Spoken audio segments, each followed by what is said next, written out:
Chef Talk with Kyle Cherek is brought to you by the following presenting sponsors: Schwanke-kasten Jewelers and Tag Heuer Watches,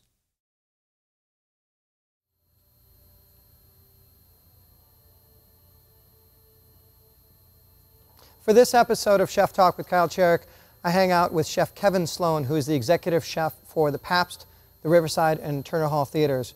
These three gorgeous old grand dams that bring great rock and roll through Milwaukee.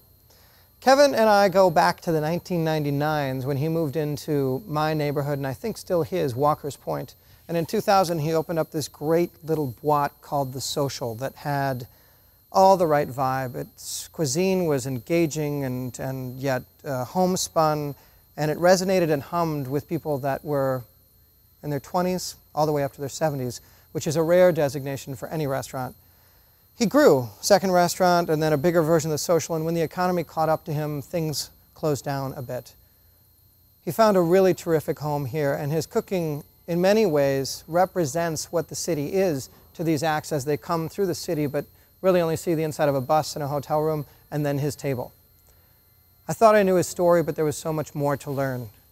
So it's this Chef Talk with Kyle Cherek and the executive chef for the Pabst Riverside and Turner Hall, Kevin Sloan.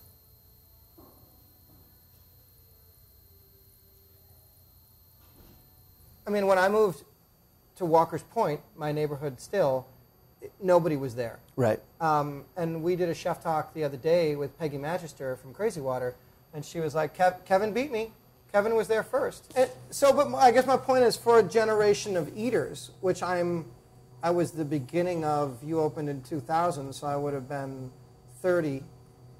I think I was 28 when I opened The Social, maybe 29, but I had moved back from New Mexico to Milwaukee, and I was completely enamored with Walker's Point. Back then, it was so easy for me to picture, doing that project in that neighborhood. It was like the concept at the time was going to be new in the sense that, in Milwaukee, the only place that you could really get a great kind of higher end, cutting edge meal, you had to really get decked out.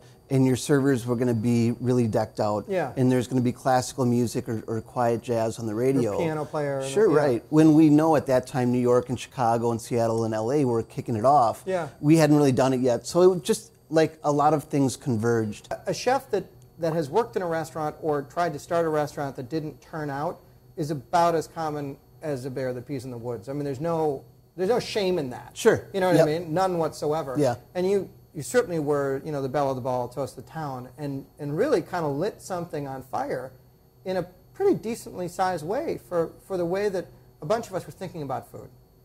So, but what was it like when then it didn't quite? Yeah, it was a kind of a dark period, man. It was a little depressing, and you're a little humiliated, to be honest. Yeah. And to myself, like, I had no problem in my own skin.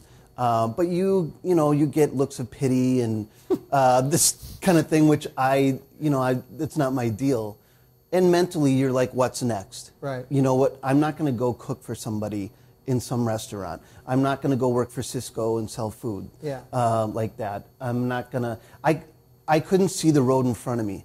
So there's something liberating and scary about that process. Yeah. But now, I mean, for this Pabst Riverside Turner Hall thing, you're a weird other side of the coin, because it's like Milwaukee's dining scene could be as dynamic as any in the world, let's say. And the people that you're feeding may never eat in those restaurants. You're basically our representation, which is some pressure, dude. Sure. Because they may only have your meal. Right. They may pull up in their bus, do their thing, sound check, blah, blah, blah, have a meal, and then sleep in a hotel and leave tomorrow. Right.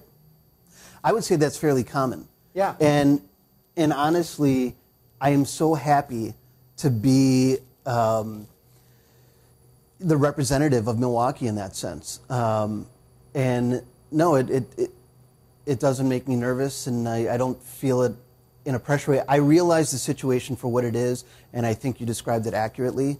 But I'm happy to be the person in that position, and I feel like I represent Milwaukee well. I ate dinner with Jewel once. Okay, nice. Changed my life. No, yeah. Not really. Okay. I did get a chance to cook for her once. Did you? Yeah. Yeah, she's actually really nice. She is. While I was shopping for her, I was at Whole Foods. I ran into her at Whole Foods. And I'm like, just so you know, everything in this basket is going to be cooked for you tonight. So we had a laugh out of it, and it was good. You have to have a bajillion cool stories from the last 3 years. I've got a few, but it's definitely a fun job, and each show is its own adventure. That's kind of the stock answer. Give me some dirt. Give me a real good one. You know, like that's the answer that you give the Journal reporters. Sure. This is me, man. I've known you since since Prince's 1999. Yeah, but you know, to be brutally honest, I do not know that the backstage era of Led Zeppelin and the Who and things like that. It's not really like that anymore. Things are a little bit more controlled. You know, and there's characters. They come in and out of the room here. They all have their own dressing rooms too. From the 2nd through the 7th floor here. But as far as this is more of a community room. This is a spot for everybody to kind of nourish themselves and get ready for a show. Yeah. And so for the most part, they're behaving here. You guys are known as like the Nordstrom of this business, where you take extraordinary care of everybody. Sure. Even the roadies, etc. The hospitality here starts way before these musicians get up into this room. What I get to do here, I get to take care of people who, in turn, after they're done eating, go out on a stage and take care of 2,000 Milwaukeeans. Oh, yeah. And those 2,000 Milwaukeeans go out and take care of a lot of people.